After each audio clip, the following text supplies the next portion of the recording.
Please welcome to the stage Victory Institute President and CEO Aisha C. Moody Mills and panelists Arisha Hatch, Guy Cecil, Jess O'Connell, Joe Costa Zimapara, and Kim Ogg.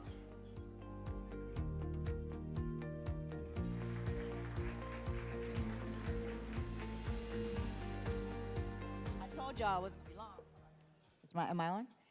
Well, I told you guys I wasn't actually leaving right away. Here I is. All right, who are we missing?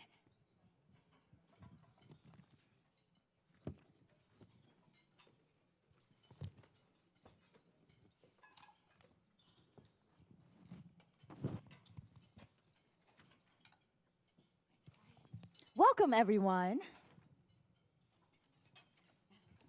This is like the quietest the room has been. Like literally, mouths full, everyone is chewing. So I'll introduce myself. My name is Aisha Moody Mills. No affiliation.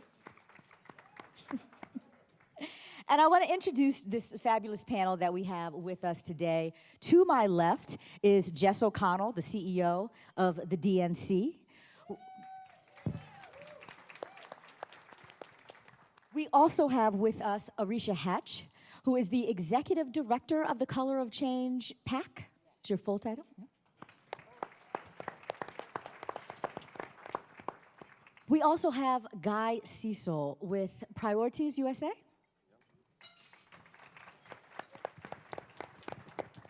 And we have Houston's new district attorney, Kim Ogg.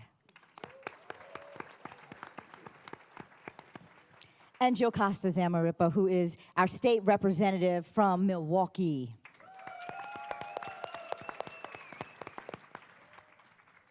So guys, we are here to talk about the shifting trends in America. You know, so much is happening.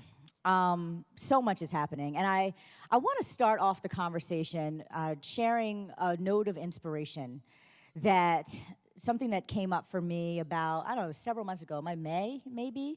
I went to a DNC event, and Joe Biden was speaking at it. And he started to talk about, you know, we were all still very, very wounded then, I think. And he was trying to incite us to be somewhat inspired about the fact that, like, yes, we thought we had all this progress over 8 years, and I know we feel like we've had a big setback, but, like, we need to figure this out. And he said, one of the things that maybe we're missing is that because our movements around equality and the people who care deeply about justice, inclusion, because we all have a lot of different issues that come to the forefront, maybe we're missing an opportunity to just have one big, bold, visionary idea that we can all galvanize around, that can then create some unity and also some enthusiasm about the possibilities of the world. And the example that he used is he said, you know, what he actually said, because this is Uncle Joe, he said, you know, nobody's excited about what we're saying because we're not saying anything big.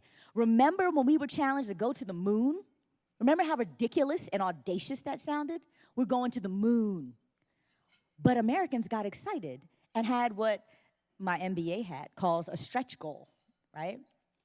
And so I just want to start off with some big highbrow picture thinking and invite our panelists to just share with us, you know, as operatives, which we all are in our own ways, we get caught in the mundane, day-to-day, like very, very, very minute detail of how do we organize. And I would just love to give you each a moment to share with us kind of from your heart. Today in 2017, going into 2018, if you could share with us your vision, more big picture for how we move forward, what would that be? What would that look like? I'm going to start at the end with Joe Costa. Oh, Aisha, don't leave us. Well, I'm State Representative Zamaripa. Thank you, Aisha, for letting me kick it off. But my vision for moving on from here is, you know, right now I'm trying to persevere and persist like we all are, and it has been very difficult ever since the fall elections, and so I continue. You know, I just had my last fundraiser of the year last week, and some of my supporters wanted me to make sure that I inspire them because they're feeling very downtrodden. And so what I told them was that what keeps me going is that I am an LGBT woman of color, and I know that my communities have a seat at the table because I'm there, difficult as it is right now.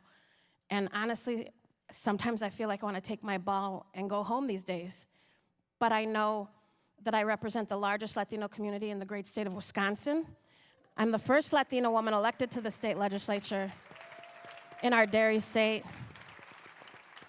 And I'm an openly bisexual woman. I know I have to be at the table for those communities. And that's what keeps me going, honestly. I don't know how and it's come up, I appreciate Congressman Takano's remarks. It's come up time and time again around our allies, our good, straight, white progressives.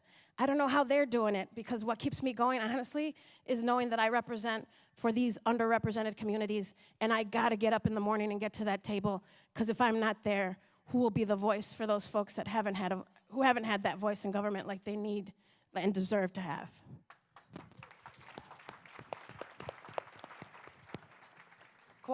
Equality under the law. I'm very optimistic about these times.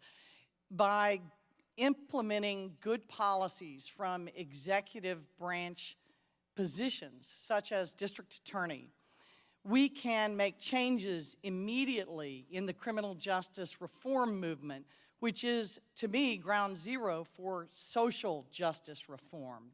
And so in Houston, Harris County, our minority communities, who together comprise the majority of the most diverse city in America, are coming together. And we recently, in 2016, turned our county blue in Texas for the first time in almost 30 years. And we led the ticket with a big picture message of criminal justice reform. Stop arresting people for low-level crimes like misdemeanor possession of marijuana, and test the rape kits that sat on the shelves of our city for 8 years, and go after crimes against people. So I think we touched people where they lived. Parents are afraid of their children having records for small transgressions against the law. We didn't change the law. I just used my authority and discretion under the law to redeploy our resources. And it was popular, and people related to it. And when it came to serious crimes against people, we all agree that rape and robbery and murder are things that should take a priority stance. They are bipartisan issues, they are non-political issues, but they require the trust of the community to report the crimes, to testify as witnesses. And with the attacks that we've seen in the law from the legislative branch on our immigration laws, we see a huge, a growing resistance and fear, even in well-to-do immigrant communities, in educated communities, in communities where many people are documented and legal and lawful. And so it's important that through equality under the law, prosecution of hate crimes, welcoming of victims and others to report without fear of deportation, that we will increase the trust of the average voter in the justice system, who, if they fail to believe in the law in our country, will never vote.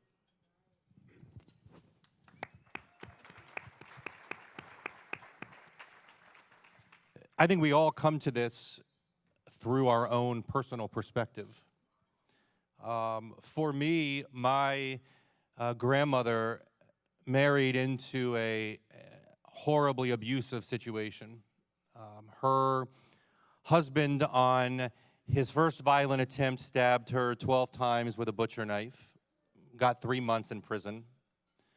On his second attempt, tried to shoot her, and the gun jammed, and so he pistol whipped her, got 6 months, and went into hiding with my 3-year-old mom and her 4 brothers and sisters. And when my grandfather got out of jail, found my grandmother and shot her 3 times. She survived all 3, decided she had enough, packed her 5 kids into a station wagon and drove from Columbus, Ohio to Miami, Florida, raised 5 kids in duplexes and single-wide trailers as a single mom, was held hostage by a tipped wage system that discriminates against employees who walk up and down concrete floors to serve our food. My parents did marginally better than my grandmother until my youngest brother was born and at 2 months diagnosed with stage 4 neuroblastoma. My parents, with no money in the bank, had to deal with what the doctors described as the likely death of their youngest child. And a week later, the health insurance company canceled our insurance because my brother had a pre-existing condition in the womb. The good part of the story is my brother is 37 and has 2 beautiful kids, but it sent my parents into 2 decades of living in poverty, not euphemistically paycheck to paycheck, but poverty. And so we ended up back in a single-wide trailer in a subsidized home on the grounds of a Little League baseball team. And in exchange for the free trailer, my dad would come home after work and he would mow the field and clean the toilets and open the concession stand. I did economically better than my parents. But my parents never worried about holding the hand of the person they love when they were walking down the street. My parents never left their first job because they knew they would be fired if they came out.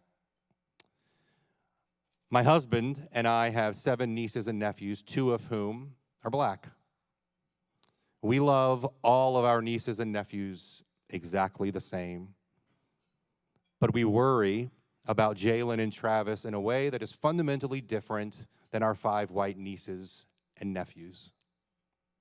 So my big vision of what it means to be a progressive, and in my case, a Democrat, is a party that is big enough and broad enough that we can care about the working class waitress who's struggling to raise 5 kids on her own, regardless of her race. That we can care about the child who now relies on the CHIP program, which is being delayed and potentially gutted by an uncaring conservative movement that claims to have a ideologically based on a loving God. We can care about the gay man who still struggles, or the lesbian, or the transgender service member, or the bisexual, a woman who is serving in the state legislature, which is awesome to hear.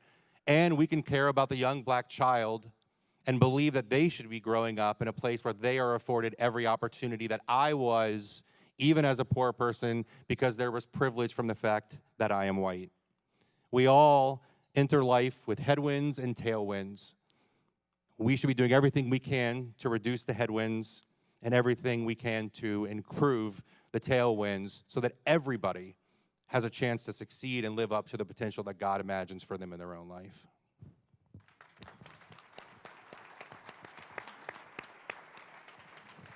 Thank you, Guy. That was wonderful.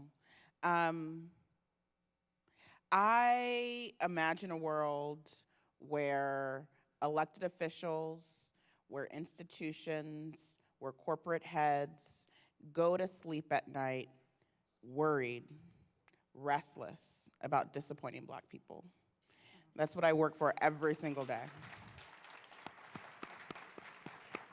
I imagine a world where we don't think about Black voter participation during 2008 as the high water mark of Black voter participation. I imagine a world in which Black voters who have been made ineligible to vote, or Black voters who have chosen not to vote, who are completely disenchanted with the political process, begin to understand their power.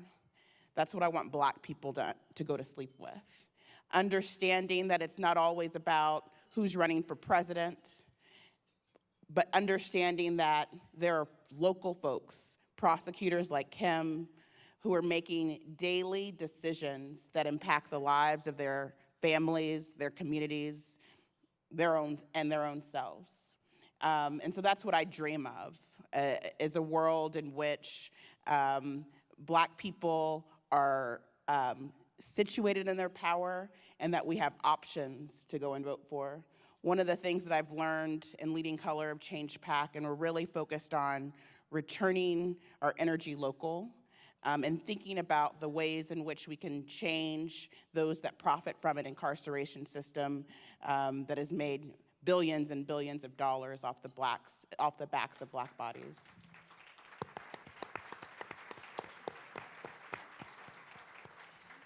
And so we think about that every day.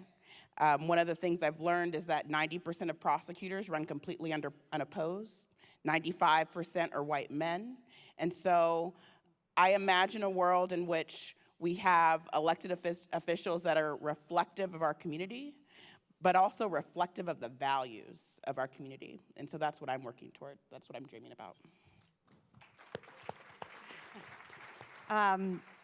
Well, these answers are inspiring. I hope you all are inspired. I am too. I'll try to keep it short so we can talk about other things as well. But, you know, I would just say that the challenges that we face together are bigger than one person or one party. I, of course, am here representing the Democrats. And what we're fighting for, and when we think about a 30,000-foot view, it's opportunity for everyone and justice for all. That's how I'd summarize it. You can talk about healthcare, you can talk about education, you can talk about criminal justice reform, you can talk about whether or not you can afford to go to college, if healthcare is going to bankrupt you, any of those things. Opportunity for everyone. We are up against right now a Republican Party that wants to roll back the clocks on any of the progress that we've made, and we can talk all afternoon about that. But Democrats are out there fighting for opportunity for everyone, justice for all, and that's the work that you're going to see, and I think it fits with all of the stories that we hear. We all bring a personal story that puts us in this room together right at this moment, at this time in history. And this is no longer about right versus left. This is about right versus wrong. That's where we are right now. So that's the work that we have ahead, and I'm excited to work with all of you on that. Thank you. So I am just so moved and inspired, and always am, frankly, when I'm listening to progressive people talk about their values and the work they're doing in the world. Well, we know it doesn't always play out so seamlessly when it's time for us to collaborate and coordinate and really focus on the win. And so I thought that this would be a good opportunity to lift up some of those stories of how we do that. I mean, we can talk all day, too, about divisions and about how frustrating it is to try to get in a room and hash something out. But honestly, what we don't talk enough about is the fact that people are coming together around shared idea and doing great work. And I think that this panel is interesting because there's at least one example that comes to mind for me of the way that Color of Change and Victory Fund were both supporting Kim Ogg and the work. And so I wanted to offer up like 2 minutes to hear a little bit more from Arisha about why that campaign that wasn't about a Democrat or Republican per se, but was about values, was a political moment that you think that captured so many different constituency groups to support this awesome DA. Yeah, thank you. Since Ferguson and before that, we've been contemplating and thinking about how we take power back for our community.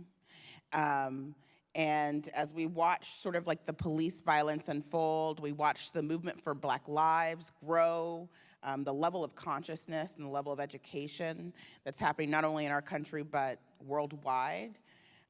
We wanted to begin to shift the conversation. Yes, police violence is bad. It's awful. It's horrible. Seeing these videos every week is triggering and traumatizing, but it's a symptom. It's a symptom of the flu. It's a symptom of the cancer. The cancer is that our communities are over-policed and over-incarcerated. And so we were watching folks. We couldn't get folks to charge police officers. We couldn't get folks to stop charging folks for low-level offenses. And more as we thought about who's the power, where's the power, we landed on the prosecutor. Every single day, they're making daily decisions about whether to charge, whether to request bail, whether this is a felony or a misdemeanor, everyday things that impact our lives and the lives of our families. And so that's why prosecutors became important to us. And so we started looking around the country for prosecutors who weren't attempting to profit from this tough on crime rhetoric, who weren't attempting to get into office and profit from tough on crime policies. And so we began looking for a set of district attorneys that we felt share our values. Beggars can't be choosers, so they couldn't all be Black folks, although that would be nice, or they couldn't be all be LGBTQ folks. And so we started with, we're looking for folks that share our values. And we came across folks like Kim, who I didn't even know was a part of the community until like after we were already texting voters saying, go vote for Kim. And I was like, yes, bonus point. We're so diverse. You must have met my girlfriend. And so we went around and we created a national Black battleground state program. And we said to folks, whether you're in California or New York, maybe your national election doesn't count, maybe you don't have a contested prosecutor election on the ballot, but there are folks, our people in the most over-incarcerated cities and counties in the country who actually have a choice right now. And we need you to help contact them. And so that's what we're trying to do. We're trying to build a Black volunteer grassroots movement that's empowered in centers, empowering Black joy. And through doing that, we're going to talk to Black folks about some of the local elected officials who we believe that we can back. If we back, that they will actually be accountable to our communities. Now, that doesn't mean that they're going to be perfect, but what we're looking for and what we're trying to encourage is a full cycle of accountability. And so we're happy to see folks like Kim who are fighting the good fight in office. We saw an article the other day that disturbed us, and our staff called her up and said, hey, what's going on? And she got on the phone and talked us through it. And I think that's what we're trying to see. We're trying to see folks who will actually hop on the phone when we have a concern and tell us what's going on so that we can inform our members. So one of you, thank you. And I like to just lift up those affirming stories because we need to walk out of here remembering that there are best practices of how we come together, even though things are shifting and changing and people have a little anxiety around it.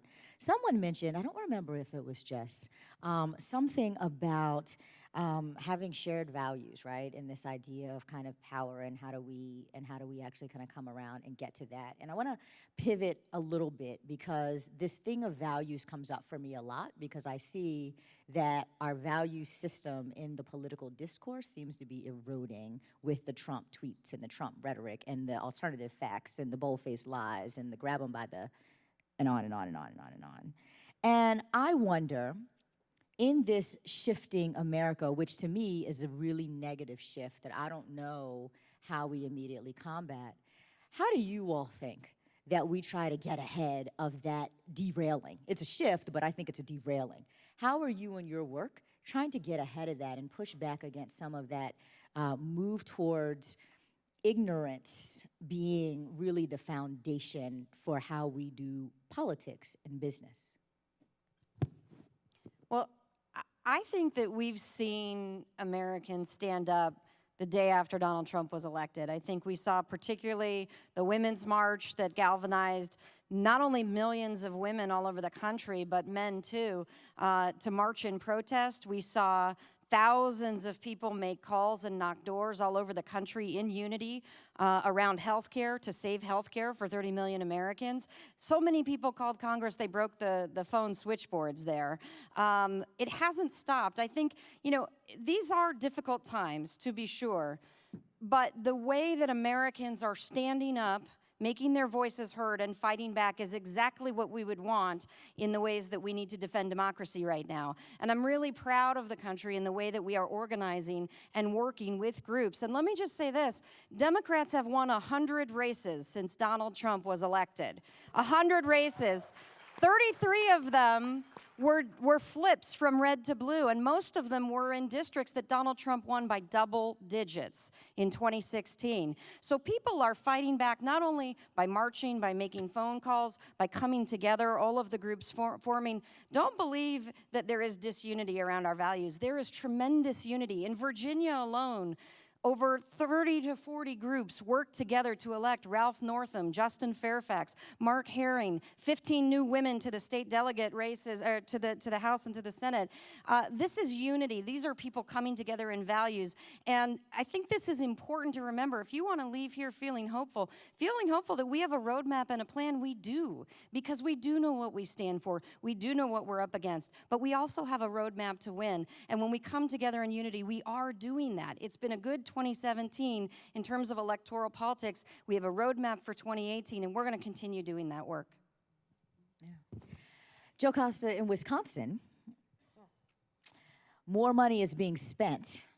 You talk about a values game. More money is being spent to attack our values by way of attacking our senator, Tammy Baldwin, on her than any other Senate race in the country right now. And that is a state that is changing, and that some of this rhetoric and this vitriol and this kind of diversion towards the nasty values is happening. What's happening there on the ground? What is your take on how we fight back and push back and win against that? Yes, thank you, Aisha. Right, we see the attack ads against Senator Baldwin. They're certainly going after her, and I know a lot of us heard Senator Baldwin speak yesterday, and in particular when she spoke to the electeds in the morning, she indicated that they're spending a tremendous amount, more so than on any other Senate Dem, but they're staying away from attacking her her sexual identity, and that's interesting. It shows that we've come a long way, and that folks don't want to be outwardly homophobic, but nevertheless they're spending more money attacking her than any other Democrat. So I think that's very telling, and I think that on the ground in Wisconsin, it's difficult. I was happy when you asked me to be on this panel, because the truth is that our minority populations are the fastest growing demographics in the great state of Wisconsin, but we're still almost 90%, probably 85% white, and we're an aging population. But we have this influx, in particular, of Latino Wisconsinites and immigrant Wisconsinites that are very young. In fact, Latinos in Wisconsin are younger than the national average, with 4 in 10 of us being under the age of 30. And so we absolutely are the future of the state of Wisconsin. And I think there's this culture shock for a lot of Wisconsinites who are trying to get used to this new incoming community. But what we have to understand is that we bring with us a workforce, we bring with us our young families, and it should be seen as a positive. And unfortunately, again, we're seeing this clash, and we saw President Trump win Wisconsin in November, unfortunately. And it's why more than ever, we need to make sure that we're getting our constituency, in particular our underrepresented folks, our people of color, our LGBT folks, our young voters to the polls on Election Day. Because even though we're the fastest growing demographic in the state, Latinos in Wisconsin, unfortunately, still report some of the lowest, if not the lowest, voter turnout in Wisconsin. And that's when we're going to see victories, when we get that fast-growing demographic. They got the right to vote, got to get to the polls on Election Day, on every election day. Guy, talk to us about how we do that, right? So with these shifting demographics, there's a generational divide, right, in terms of getting a hold of youth. There's also, cultural divides, et cetera. And something came up for me yesterday when Danica Roem was speaking, and she always takes off her shoe and shows us that the way that she won that race was retail politics and back to basics of door knocking and pounding the pavement and walking holes in her shoes. But I know that you are on the cutting edge of digital program, technology, thinking about how we reach constituencies in different places or through different ways, especially when we're trying to access folks who don't always access the ballot. So share with us, in this changing demographic, when we're trying to get our arms around new groups of people, what are some of the innovative ways that we're attempting to do that? First of all, you could say Wisconsin. I just love hearing it over and over again. It's like the best accent in the world. I have to shout out Elliot Impey, I our love it. I think it's just director awesome. from Wisconsin, too, because I just laugh at his Wisconsin. I want to piggyback off something you said as a transition to your question, which is, we've heard a lot about binary choices, and I think this is a group in particular that maybe understands that not everything is a binary choice. We need to win in Wisconsin. We need to win in Ohio. We need to win in states that have a less than national average level of diversity. We also have to commit new resources to places like Georgia and Arizona, which have not only a growing diversity, but a large diversity as we walk into 2018 elections. And I think, I get asked a lot, should we focus on state legislative races? Or should we focus on the DAs? Or should we focus on the Congress? Or should we focus on the Senate? Or governors? Should we focus on the new emerging majorities? Or should we focus on white voters that might be with us if we talk to them? And the answer is yes. I'm sorry, we don't have the luxury. Like, how do we change ignorance? Well, we win. I mean, I think that honestly, the patient is in the ER. We got to get the patient to the ICU. 2018 gets the patient to the ICU. Then we got to get the patient back on the road to recovery, and that's what's going to happen in 2020. But I think the number one thing is we have to understand that one of our jobs is to meet voters where they are and not just convince them that we're right on everything, which I know a lot of us progressives really like to do. And this is where the right is different than the left. The goal of the right is to move the country ideologically over time. And so the Kochs and the Mercers spend hundreds of millions of dollars online, 365 days a year. And their goal is to take whatever bias you have. We all have good biases and we have bad biases. And their goal is to take what bias you have and to use that to move you ideologically, regardless of who the candidate is on their side. And they do this every day online. Our side, God love us, we really want to prove that our issue is the most important and that we are right, and if only you would agree with us on this, then everything would be right. And I think we have to allow some flexibility. My only question right now in 2018 is, what do I need to say to the gettable voters out there, whether they are Black, whether they are Latino, whether they are Asian, gay, straight, Christian, Jewish, Muslim? What do I need to say to you as the individual voter to move you ideologically and to vote for us in 2018? Not what is the issue that I care about the most and how do I convince you that is the most important issue and how do I get you then to vote on that? Number two, we have to change where we communicate with people. 2016, House Republicans spent 28% of every paid media dollar online. House Democrats spent 4% of every paid media dollar online. Despite the fact that Hillary Clinton significantly outraised Donald Trump outspent Hillary Clinton online. Senate Democrats outraised Senate Republicans outspent Senate Democrats by $20 million.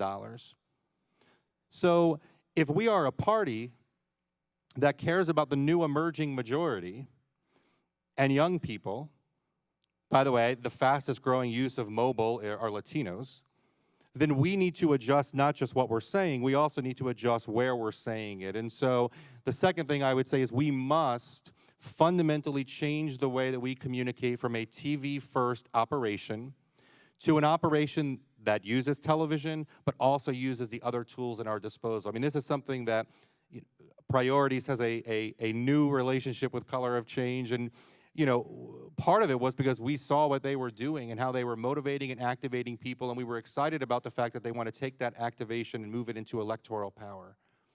And the last thing I would say is, for those of us that I think would be described as establishment, I'm only going to put myself in that box, I won't include anybody else. It's important for us to get the hell out of our own boxes and our own lanes and actually talk to other people that are out there and engaged in communities and fighting at the ground level. And we're not always perfect at doing that, but I think for us as an organization, it's something that we are committed to doing. Yes, it's the right thing to do, but we're also frankly doing it because we want to win, and we think reclaiming power requires us to do that. Thank you. So one of the things that comes up to me all the time is we got to meet people where they are through the tools that they use, but we also need to talk to them about things that matter to their day-to-day lives and experience, right? And this is what's so fascinating to me about the way that you talk about your work, District Attorney Ogg, and talking about criminal justice reform as central and really a core value that we need to embrace in transforming America, and that being galvanizing. So I would love for you to say a little bit more about how in your campaign generally you were able to bring so many people together across Houston around really something that's value-centric, and how your messaging experience and certainly like the core of the work were so integrated that people found it to be authentic and got engaged. Thank you. You know, I ran twice in 2014 and 2016 because our elected DA had passed away in office. And I ran in 14 knowing I would lose in all likelihood because Democrats had lost for the last 37 years. But I knew that 2016 looked better. And I felt like if we gave people a message, if there was some value that we could center their efforts around, that it would motivate them and give them hope to go to the polls, that they would see the results at the polls.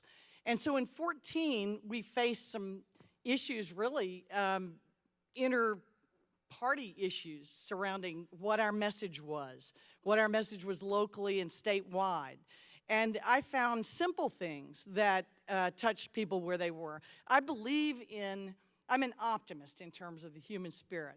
But sometimes before you can get people to shared values, you have to remind them of their shared negative experiences. So who knows more about being marginalized in the world than the LGBTQ community or the African American community or the Latina community? All of us, in truth, everyone at some point, including white male Republicans, have felt disenfranchised or somehow marginalized. You hear them talk about it. In fact, that's who elected Donald Trump. And so this negative appeal about, who we can't be or what we can't do, to me, gives us the opportunity, when we have the right message, to turn the tables. Now, the right message, just like you were saying, Cecil, can't be, trust us, we're right. We got to have evidence. And that's why I believe that the Victory Fund, when you support candidates, our job is not just to get elected. Our job is to govern well when we get elected. Our job is to come through with the campaign promises that we told the public we stood for. And so that's why on day 47, when we stopped arresting people with the full support of law enforcement in the third biggest county in the country, and we stopped arresting them for misdemeanor marijuana and putting our focus instead on rape victims and on how we treat those who have been domestically abused and the survivors out there, we struck a chord. People cared about that. They were fearful for their children's lost opportunities if they were given criminal records, but they were fearful of their mothers or sisters or wives or girlfriends' attacks. And so we gave people, I think, something to believe in, saying we're going to change the priority. And we also have to reframe our issues. Prosecutors for years have talked about tough on crime. We've got scalps on our belt. We've got X number of arrests, X number of convictions, without anybody in the public holding us accountable as to whether or not that really made people safer. Because at the core of democracy, we've got to have order in society. We give our government power and our police and prosecutors power to protect us.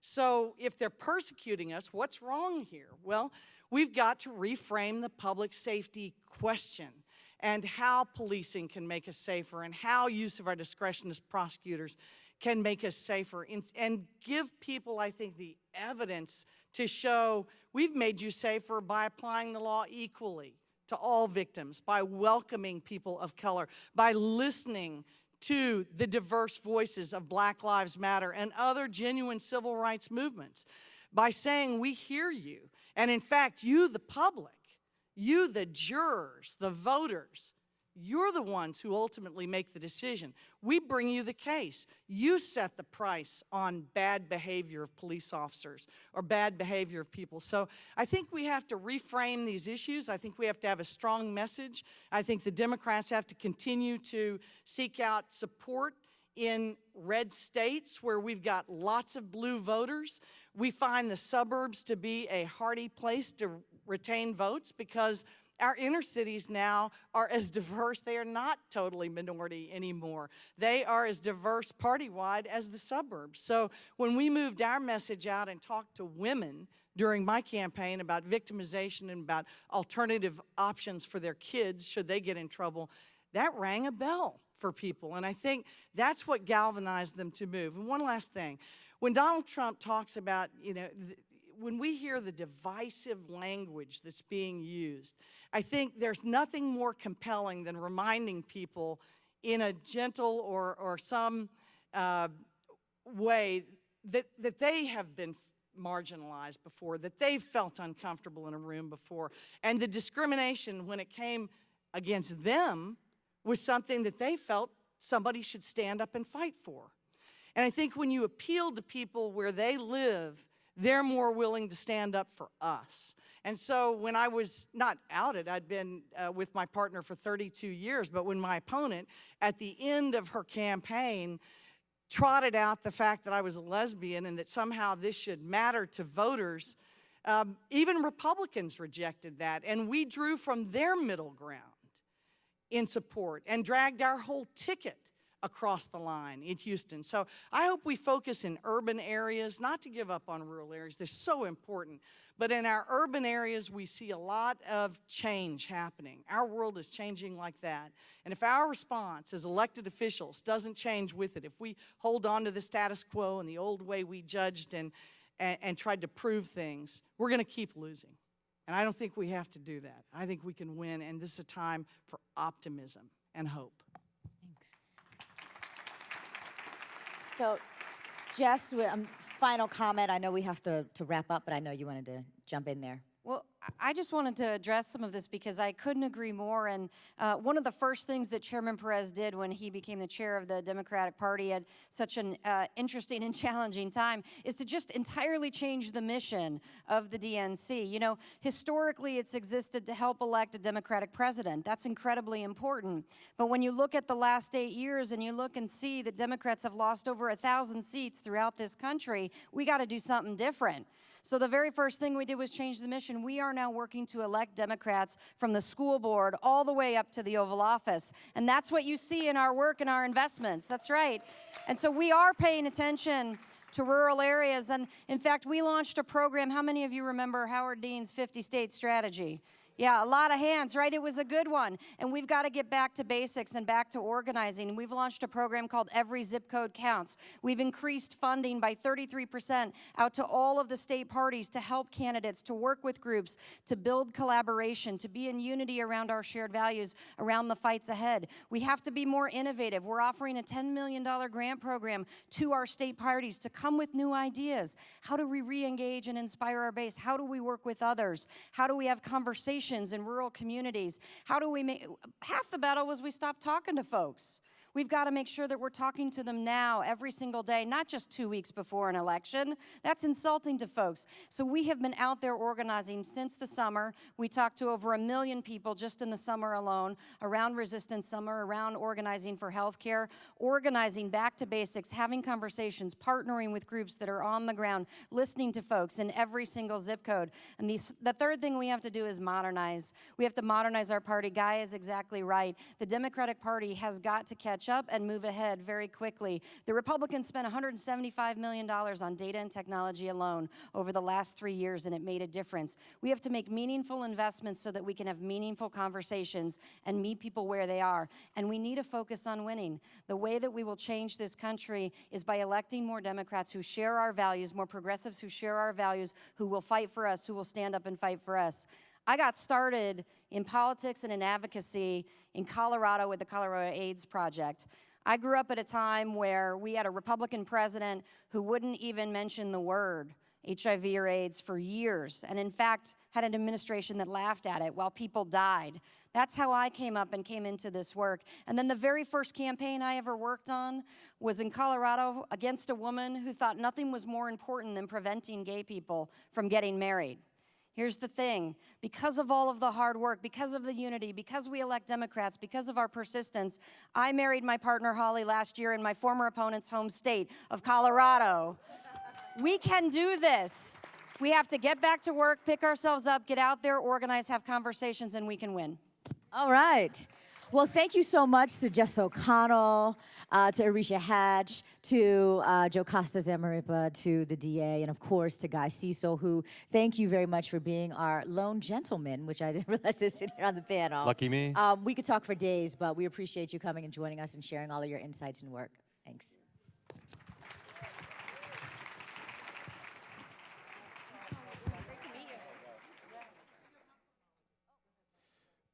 Please welcome to the stage Victory Institute Board of Directors member Claire Lucas.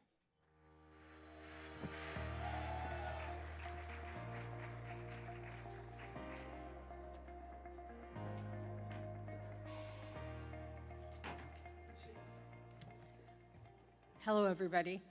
I like all of the aspects and all of the programs that the Victory Fund and Victory Institute put into effect. One of my favorites, though, is the international program that they do. I think it's incredibly important in this increasing globalization that we are experiencing on Earth today. I think being LGBT is very difficult in the United States and in many of the industrialized countries. There are currently 5 countries in the world where you can be killed because you're LGBT. 78 countries will imprison you because you're LGBT. Many, many countries have no provisions protecting discrimination for LGBT individuals. And because of this grim reality, in around 2013, Victory Institute decided that it wanted to create a global LGBT equality program. I happen to be an Obama appointee at U.S. Agency for International Development and was able to co-create this with the organization. And it was very hard to do, even with an Obama presidency. And I remember our deputy administrator said, Claire, now that this is created, now that you've built this with Victory Institute, will people come? Meaning, will people want to be trained? Will people want to run for office in these countries where it can be so difficult to run for office? And I told him, yes, absolutely they will. And in fact, Victory Institute's training programs have been incredibly oversubscribed and incredibly successful. And I would say the work that Victory has done in this area is one of the most effective programs in democracy and governance at the U.S. Agency for International Development. Currently, Victory Institute has programs in Colombia, Peru, Honduras, India, South Africa, the Dominican Republic, and the Balkans. And it's pretty incredible. And the Institute has trained more than 300 people globally, meaning in these sort of more emerging market countries, and conducted conferences attracting more than 1,000 participants. And I want to give you just a couple of these incredible success stories. For example, in Colombia, 104 individuals were trained to run for political office. Out of those 104 individuals, 24 ran, and 6 won their elections. And that's incredibly amazing statistic. In Honduras, 9 openly LGBT leaders were trained to run for office. 9 openly LGBT leaders ran for office, and all of them had been trained by Victory. And in Peru, 50 individuals were trained, and 5 ran for office, and 1 got elected. So really, you can see the success that this program is having, and I think a lot of it has to do with the staff that are immediately responsible for this program. And I want to call out some of the staff here. One is Ruben Gonzalez. I don't know if he's in the room right now.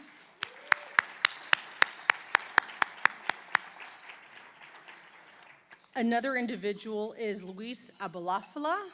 Luis. And and also Karen Viverito, who I have just met today.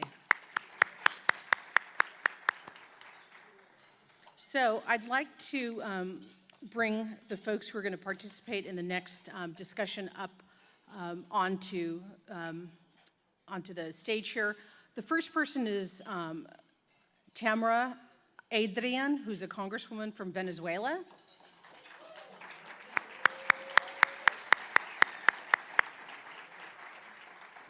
She is the first trans woman member of Congress, incredibly impressive. And she attended our conference in Peru, Honduras, and the Dominican Republic. Please have a seat. She also attended several of our LGBT leaders conferences, and she was a Bonet Fellow. The next person is Alberto de Bealunde, a congressman from Peru. Alberto.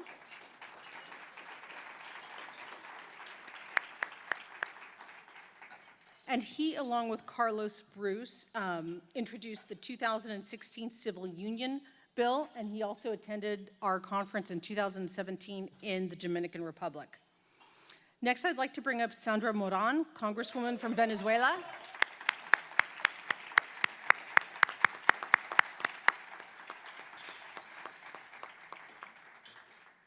She introduced important LGBT hate crime legislation and has been at several of our LGBT leaders conferences. And our next participant is John Willis from Brazil. John, great. He led the fight against a bill introduced in Congress that would define marriage as a union between a man and a woman, and also introduced an important gender identity law. Welcome. And then our moderator for this session is Mira Patel, who was at the State Department under Hillary Clinton and worked on global LGBT issues. I'd like to bring Mira up.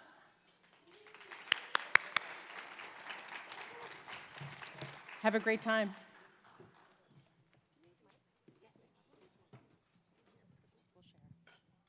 Thank you, Claire. Hi, everybody. Thank you so much for coming.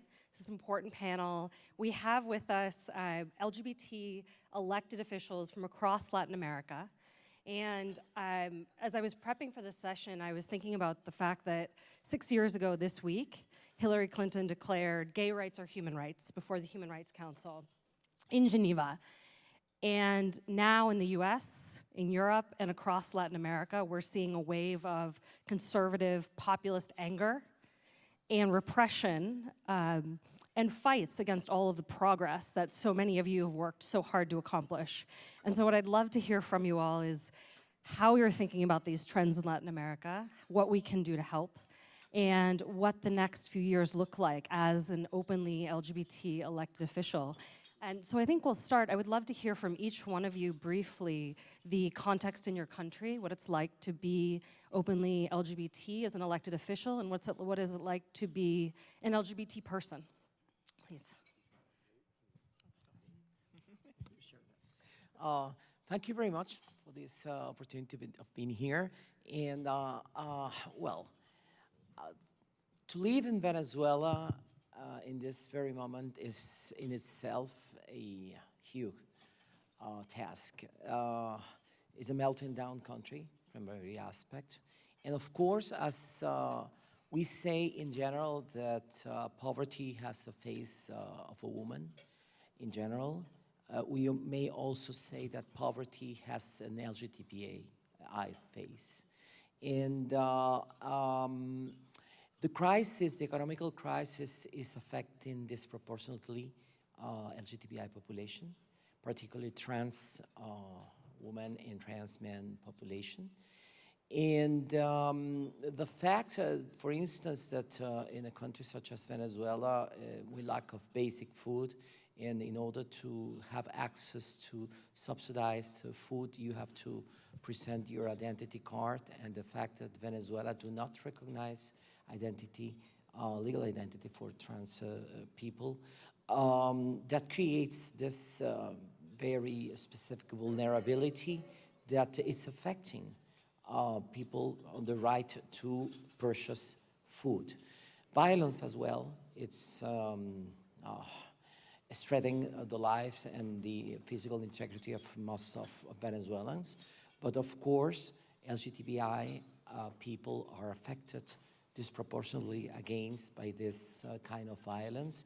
And we are the number 4 in murders against LGBTI people in Latin America, right after Brazil, Honduras, Colombia, and then Venezuela.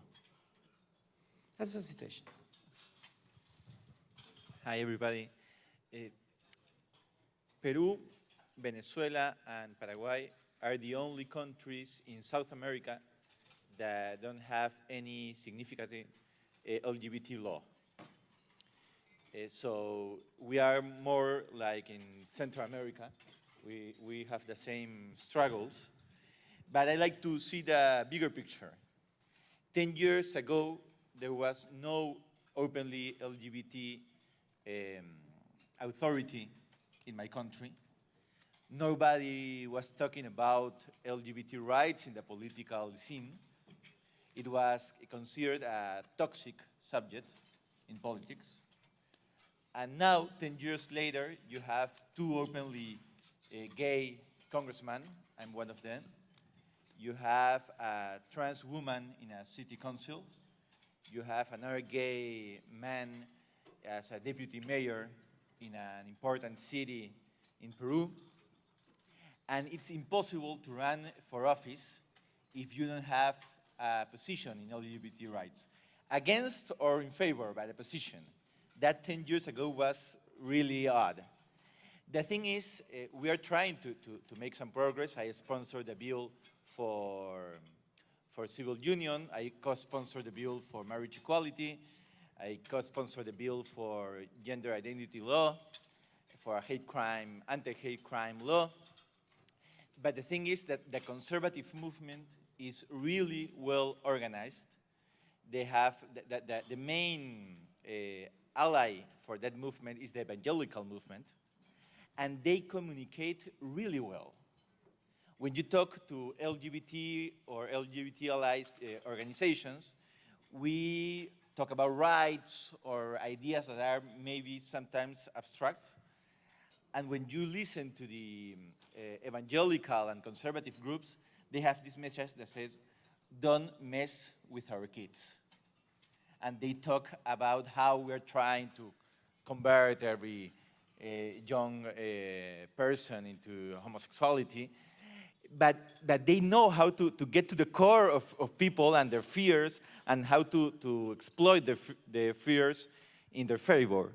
And I think I always talk to my friends in LGBT organizations. I feel like we have a marketing problem. We need to make a good storytelling.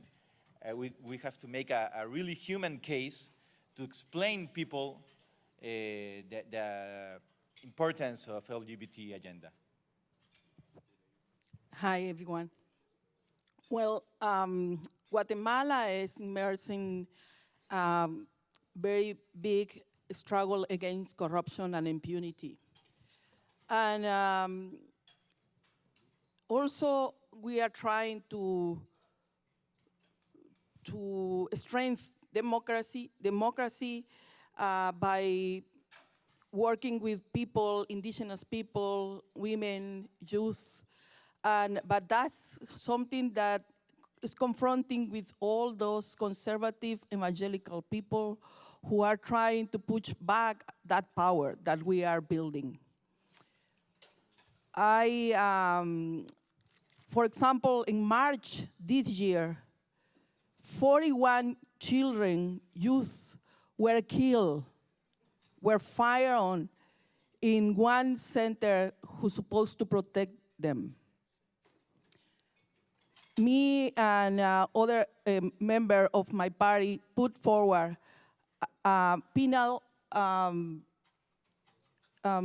case against the president, because the president of Guatemala was the one who hired the woman who was the head of that center. And from that case, we were persecuted because they said that we want to make a coup against the new president in Guatemala.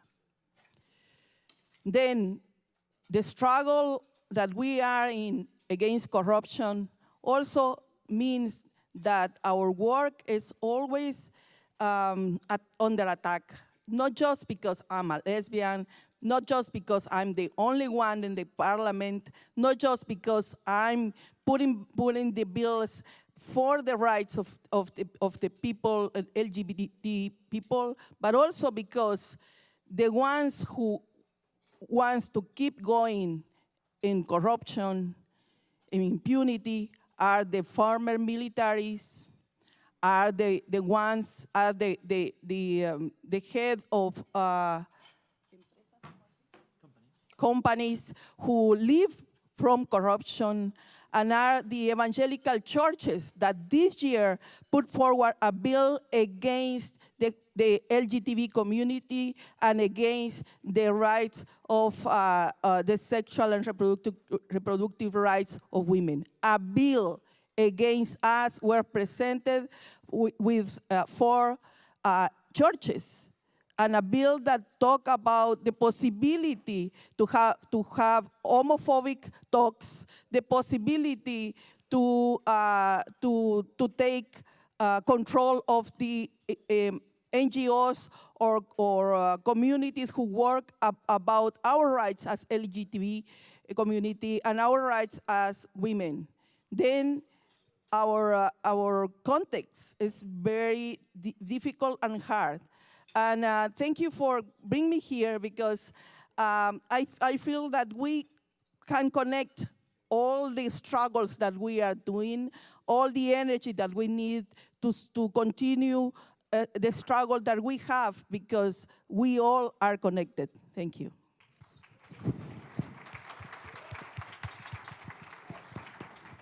Bom, boa tarde a todas e todos vocês. Agradeço ao Instituto Vitória. Thank you. I'd like to say thank you to all of you, and especially for being here at this Victory gathering.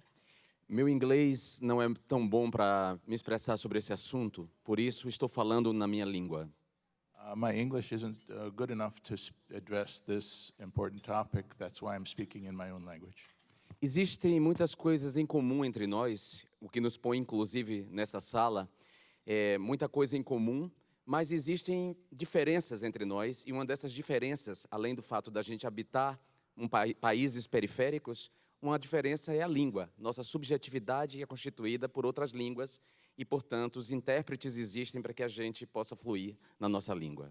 We have a great deal in common, everyone in the room, but that's part of what brings us together, is what we have in common, but we also have our differences, and one of our differences is where we live and what languages we speak, and when people speak different languages, it makes communication more difficult, and that's one of the reasons why interpreters exist. Não é fácil ser LGBT em países marcados pela escravidão, pela colonização, pela desigualdade social, pela condição de país periférico na cena mundial. It is not easy to be a LGBT leader in a country that passed through slavery and colonialism and exclusion and the unequal organization of the world economy, as is our case. Porque a identidade de gênero e a orientação sexual, elas não existem por si só.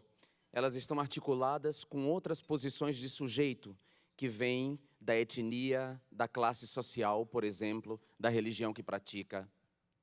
Because entities that focus on gender or other aspects of equality don't exist just for their own purpose. They exist to interact with other entities in society, civil society, that represent the poor, the ethnic groups, the religions, the various ways in which people have individual characteristics in society. De modo que em nosso país, a homofobia ou a homo-lesbo-transfobia afeta muito mais uma mulher pobre, negra, uma mulher transexual pobre e negra, do que um homem branco, gay, cisgênero. So people who have homophobic attitudes, whether they are homophobic against gays or lesbians or trans people or others in our community, they affect the lives of the poor and the marginalized and those excluded and those without resources in society much worse. So the life of a poor lesbian woman or a minority lesbian woman in our society is actually much worse than those of us who are not from poor or excluded groups in society. Eu sou o único parlamentar federal assumidamente gay num Congresso Nacional composto de 513 deputados e 81 senadores.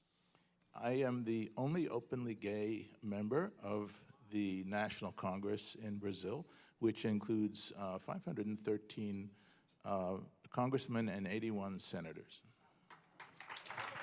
Thank you. Tenho uma atuação favorável à cidadania LGBTQ, à ampliação da cidadania e garantia da dignidade, mas articulo essa luta com a luta contra a corrupção, com a luta contra as desigualdades sociais, com a luta contra o racismo, o que me faz ser profundamente odiado pela elite econômica branca do nosso país. I am working, of course, on legislation and actions to advance protections for the LGBT community, but I do this in the context of fighting for dignity, for human rights, against corruption, in favor of more advanced social policies, progressive social policies, which makes me deeply hated by the white, straight, economic elite of my country. Só para concluir, e as forças conservadoras que agora são hegemonia no nosso país, compostas de igrejas evangélicas, me difamam todos os dias há calúnias e fake news a meu respeito. And the dominant forces in our society, which are predominantly tied to evangelical religious groups and economic elites, they launch defamation and calumny and other forms of severe attacks against me every day of the year. It's a continuous flood of criticism that I receive. So in all four of your countries, we've seen conservative majorities come in parliament and also in most cases in government as well. But what's different is that we're seeing this populist trend. Alberto, you mentioned this fear and nationalist identity that is really driving these new conservative majorities. Perhaps we'll start with you, Alberto, and if anyone else has a perspective, how does that change how you act as a legislature? How do you work with your colleagues? How do you forward LGBT equality in this populist environment? Well, there are two critiques that you receive every day on a daily basis. The first is you only talk about that agenda. You're a single-issue congressman, and that's not true. I talk about justice reform. I am the sponsor of the medical marijuana bill that we got it into law 2 months ago. I'm still surprised. I really thought it was not going to be possible, but hey, miracles happen. And the second thing is they criticize you saying there are more important issues. And it's funny because they always talk from a position of privilege. For you, you can you can have the possibility of make like a ranking of how important a human right issue is because you are not part of that ranking. So one thing that has taught me a lot about human rights as a whole is that you need to feel all the subjects as your own. When you talk about African Peruvian rights, you need to feel African Peruvian when you talk about it. When you talk about indigenous Peruvian rights, the same. Because when people are going to talk about LGBT rights, you want them to feel that they are talking about their rights.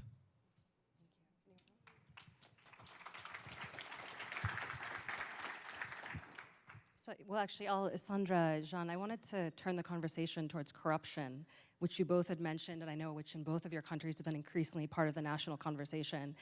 Perhaps building on that question around populism and how you begin to forward LGBT rights as a legislature, how do you fight that battle while balancing LGBT issues, abortion, other liberal policies that are often used by the social conservatives in country as a weapon against or in response to growing corruption allegations, particularly in governments that were elected to combat corruption in the first place?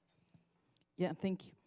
Well, thinking about how was my this year, I think I found the place to continue doing the work, even though this frame, this context, that is very hard. And from that, I built with compañeros y compañeras, with communities, 3 bills that we present this year, very important bills. That one is talking about the life, how we can help children who are pregnant from sexual abuse, children to the age from 9 to 14 years old. And in that bill, we, of course, talk about abortion. Of course I says, because I cannot believe that there are people who don't think about it, the possibility to stop that pregnancy in one child.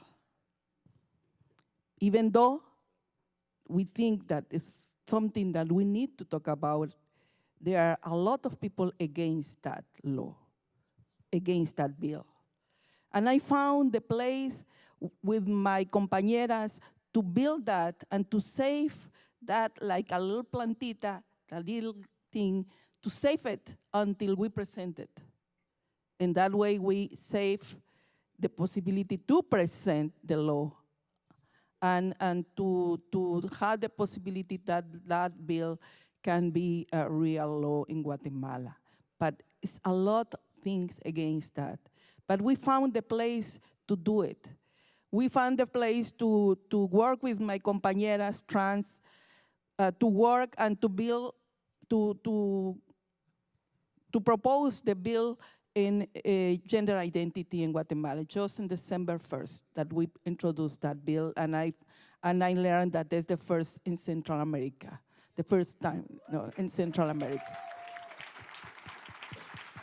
And then the learning process that I want to share with you is sometimes we have a lot and big space to work, and sometimes that space is losing and you have just a little bit, but you continue doing the work in that small space, and you find the way to continue doing it, and that's the way that we survive, and that's the way that we do the work, even though we have everything against us.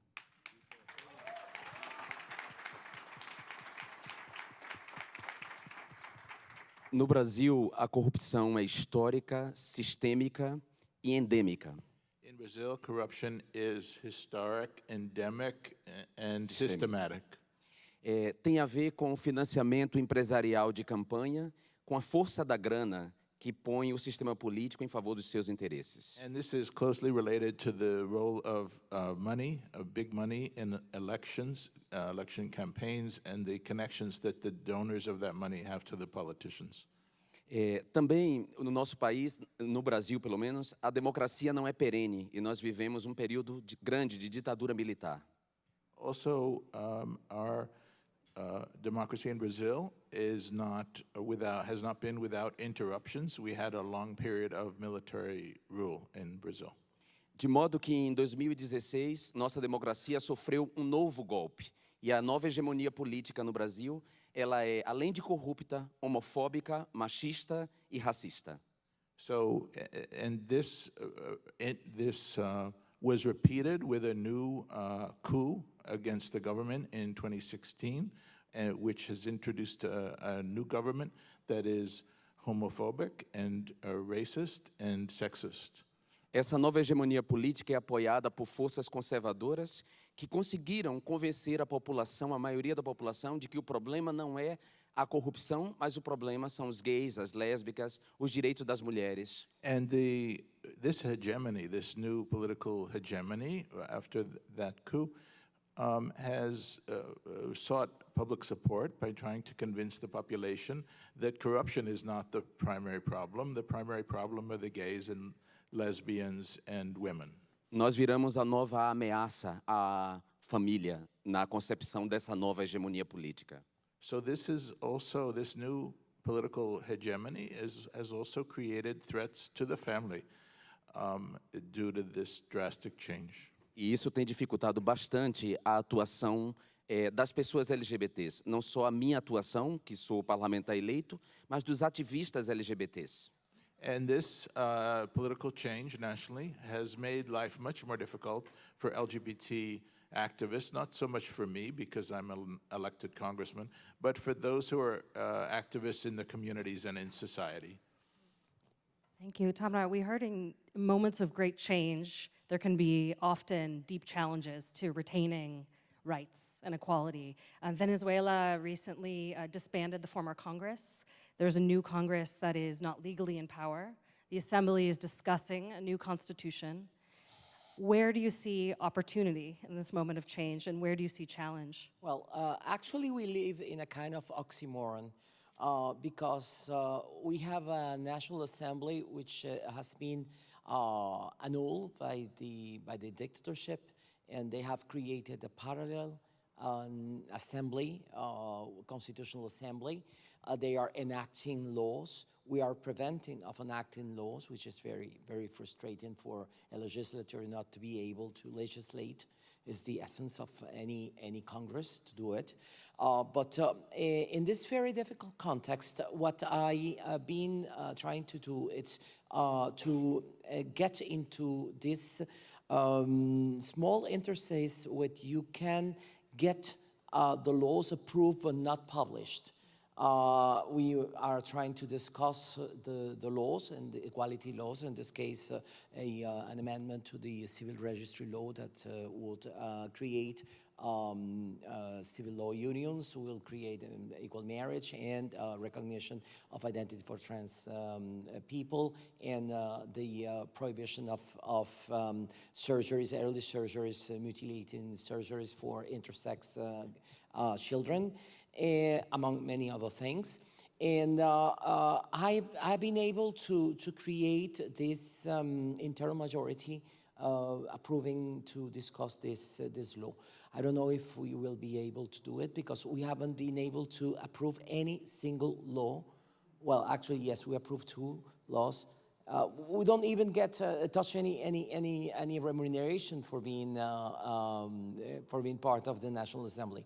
So it's a volunteer process. And anyway, but we are trying to overcome this very difficult situation. Remember that we live in a country in which President Maduro, or Dictator Maduro, as I prefer to say, attacks opposition using the term mariconson to refer to opposition, which is the closest word in English could be faggot. A faggot, and that's can you imagine the president? Yes, you can imagine the president saying that. I understand. Yes. Yeah, it's not so difficult to imagine. Anyway, but we have the actual person that is saying that in television, or it's very difficult. Thank you. I am so deeply grateful to all of your efforts. I think to close out, I would love to end on a positive note. I would love to know why you ran for office. And if for those of you who've participated in Victory conferences in the region, I would love to know your thoughts about them and what more Victory can do to support your efforts. And maybe we'll start with Jean and work our way down. Thank you. Bom, eu me candidatei, eu estou no meu 2º mandato. Eu me candidatei porque faltava uma representação da comunidade LGBT e faltava uma representação da comunidade LGBT que articulasse a luta LGBT com as lutas contra o racismo, a luta pela equidade de gênero, a luta contra a corrupção. I ran, actually, I'm on my second four-year mandate, having been elected twice. I ran because there was a lack, I saw a lack of LGBT activism and political leadership, and also there was a lack of LGBT leaders who were interested in pushing the fight to connect LGBT issues with issues of racial equity and quais são os outros? Combate ao racismo, a equidade de gênero, combate à desigualdade social. So linking our struggle with that against racism and against sexual sexism and against and to fight on behalf of social equity, social equality. Não sei se eu vou continuar, se eu vou me candidatar mais uma vez, não é certo. Eu sou jornalista e sou escritor, vou continuar ativista, mas não sei se vou continuar deputado, porque a difamação e os ataques e as ameaças afetam minha vida e afetam minha família. By background, I'm actually a journalist, so I haven't decided yet whether I want to run for a third four-year term of office. I certainly will continue as an activist, but frankly, the continuous defamation and calumny and attacks against me in the public sphere have an effect on me and on my family and on my life, and I haven't yet decided whether it's worth running for a third four-year term. De qualquer forma, não é uma decisão só minha. Eu fui eleito com 145 mil votos na campanha mais barata que o Brasil já teve para deputado federal. E, portanto, não é uma decisão só minha. Depende também dos meus eleitores e do meu partido. And frankly, it's not just my decision. I was elected with 145,000, receiving 145,000 votes in one of the least expensive campaigns Brazil has ever seen. And I do feel the obligation to represent those who voted for me. So it's not only my decision.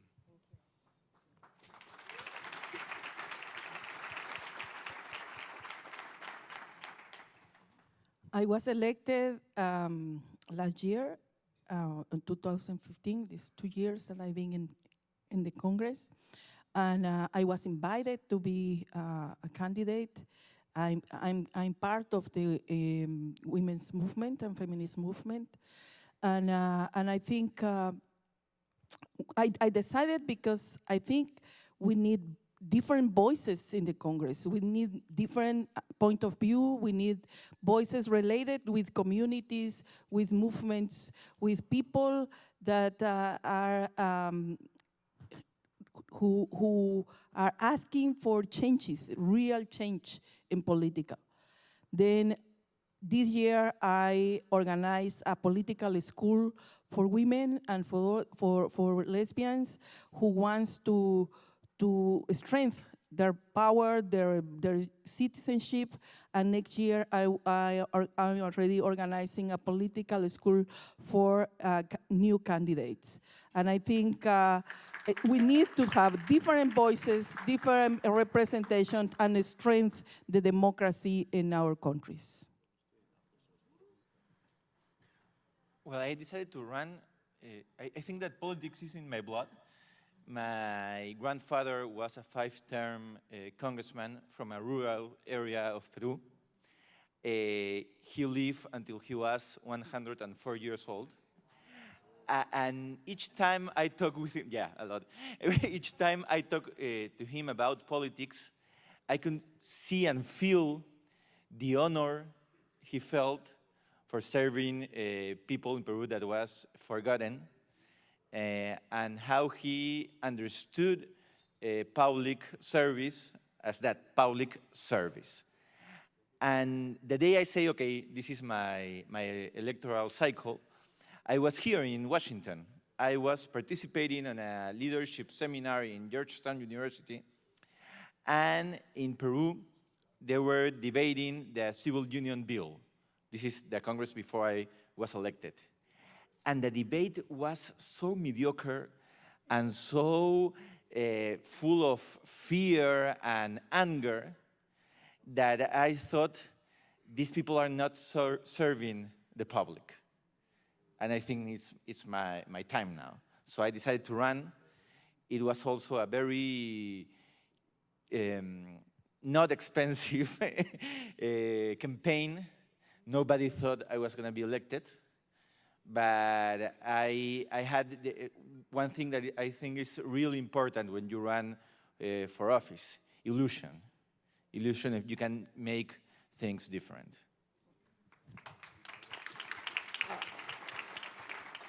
I started in politics very late, back in 2009 when Leopoldo Lopez, the political prisoner, we were together. We were founders of Voluntad Popular, the party, back in 2009, and he told me something that made me reflect a lot about what I was doing. I was back in the time a lawyer, still a lawyer, law professor, writing about politics, actively working internationally. I still the president for the chair for the International Day Against Homophobia and Transphobia, the 17 May, and he told me. Every time you need to make a change, you have to convince the politicians in order to achieve this change. Why you do not become this politician that is able to introduce the changes by yourself? And here you have the platform we are going to introduce in the party as a philosophical principle, equality for LGBTI population and fighting for LGBTI rights. And if you are convinced, come in and be part of the party. Actually, I'm now a member of the board of the party, and I was promoted as a candidate by the party. And actually, we were two candidates, one gay and me, a trans person from Voluntad Popular, and we were both elected. He's gay and me a trans, the only openly gay or LGBTI people in Venezuela actively acting in politics. So I think we have the opportunity. At the same time, for instance, it happens that they say when people are requesting for asylum everywhere in the world, but you have a trans congresswoman in Venezuela elected, so things are not so bad for LGBTI people in Venezuela. No, that's because Voluntad Popular has had this will in order to promote LGBTI rights. Thank you. Thank you. Please join me in thanking them for their feminism, their ferocity, and their continued fight. I'm so deeply grateful.